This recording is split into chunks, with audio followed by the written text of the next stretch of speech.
अस्सलाम वालेकुम नाजरीन, आसिम शहजाद एक दफ़ा फिर आपके सामने अपने YouTube चैनल में एक और सिविलाइजेशन की कुछ इन्फॉर्मेशन लेकर हाजिर है।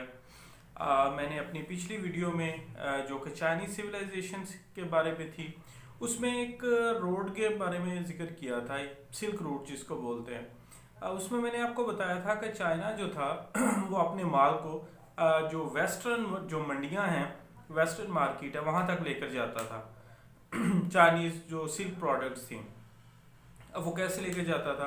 चाइना और जो हमारा गिलगित बल्तिस्तान का जो एरिया, यहाँ से वो रोड गुजरता था और वो फिर आगे ईरान, इराक और अफगानिस्तान, ईरान वाली साइड से टर्की और फिर आगे यूरोप में एंटर होता था।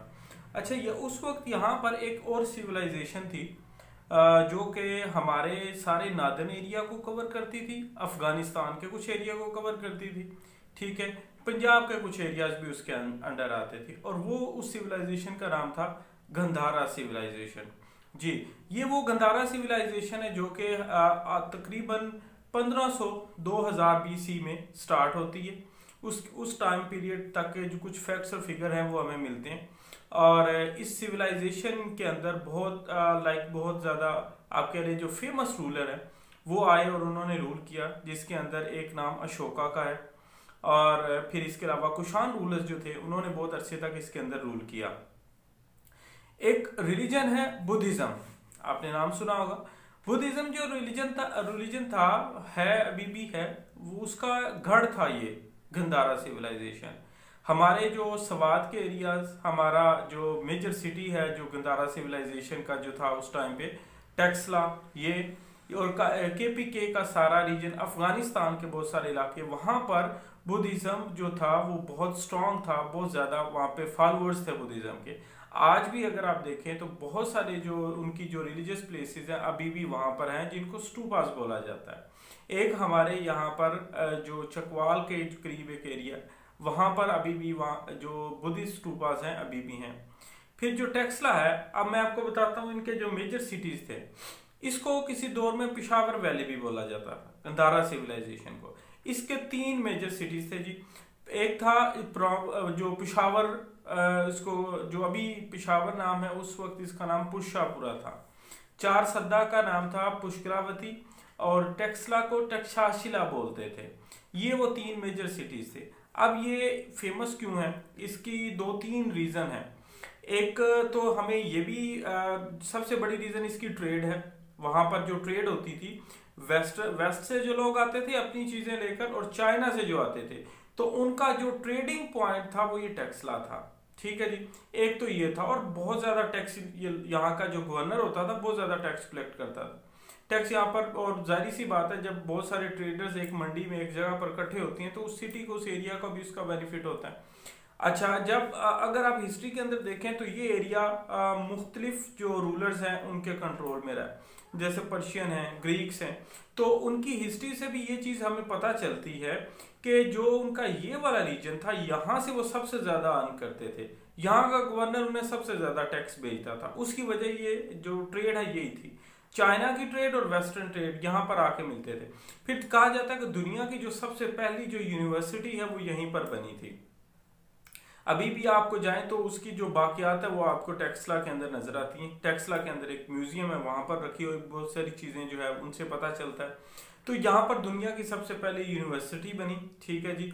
और जो एक रूलर आया था जिसके बारे में आने वाले दिनों में मैं एक और वीडियो करूंगा, जिसको चंद्रगुप्ता मौर्य बोला जाता है, उसको ट्रेंड करने वाला और उसको पढ़ाने वाला, और खुद चंद्रगुप्ता मौर्य जो है वो टेक्सला यूनिवर्सिटी के अंदर पढ़ता रहा। अच्छा, एक तो मैंने आपको बता दी रीजन, जो ट्रेड थी उसकी वजह से ये गंधारा सिविलाइजेशन, इसका मेजर जो सिटी टेक्सला, ये बहुत फेमस था, बहुत ज्यादा लोग यहाँ के रिच थे। सेकंड रीजन थी, एक तो जो यूनिवर्सिटी है, एजुकेशन सेंटर था, ठीक है जी। अच्छा, इसके अलावा इनका आर्ट, जो गंधारा सिविलाइजेशन या जो गंधारा आर्ट है, ये फेमस है पूरी दुनिया के अंदर। अच्छा, इसके अंदर 2-3 किस्म के आर्ट मिक्स हैं। इसको बोला जाता है समटाइम इंडो ग्रीक आर्ट भी बोला जाता है। जब 326 ईस्वी 326 BC में जब अलेक्जेंडर यहाँ पर आया, यहाँ से जाते हुए उसने क्या किया कि उसने अपने कुछ जो गवर्नर्स थे उनको वो यहाँ पर छोड़ गया। वो जो गवर्नर्स थे और जो बाकी इसके अलावा उसमें बहुत सारे उसके जो सिपाही भी थे और बहुत सारे आर्टिस्ट थे। उन लोगों ने यहाँ पर जो है वो काम किया, और जो गंधारा आर्ट है वो ग्रीक्स का और इंडियन जो स्टाइल है वो मिक्स करके एक नया स्टाइल बना जिसको गंधारा स्कूल ऑफ आर्ट बोलते हैं। और उससे बनाए हुए जितने भी मुजस्मे स्टैचूज थे वो आज भी आपको जो टेक्सटाइल का जो म्यूजियम है वहां पर नजर आते हैं। तो ये एक बहुत रिच एरिया था। यहाँ पर बहुत सारे रूलर्स ने रूल किया, जिसके अंदर कुषाण का कनिष्का था, अशोका जो है वो मौर्यन एम्पायर का, मौर्यन डायनेस्टी का अशोका, उसने बड़ा अर्सा यहाँ पर रूल किया। अलेक्जेंडर यहाँ पर आया। यहाँ पर एक टेक्सला का गवर्नर होता था राजा एम्बी। जब टेक्सला यहाँ पर आया तो उसी ने अलेक्जेंडर को वेलकम किया और उसको उकसाया कि वो जाके किंग पोरस के साथ फाइट करे।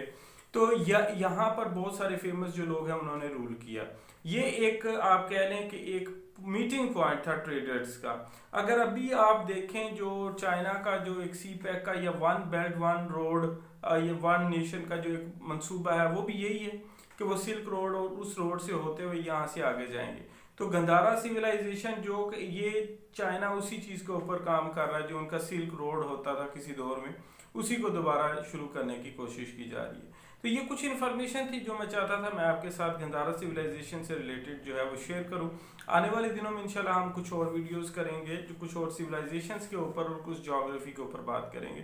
Thank you so much for watching me. Please subscribe and share my channel. अल्लाह हाफिज़।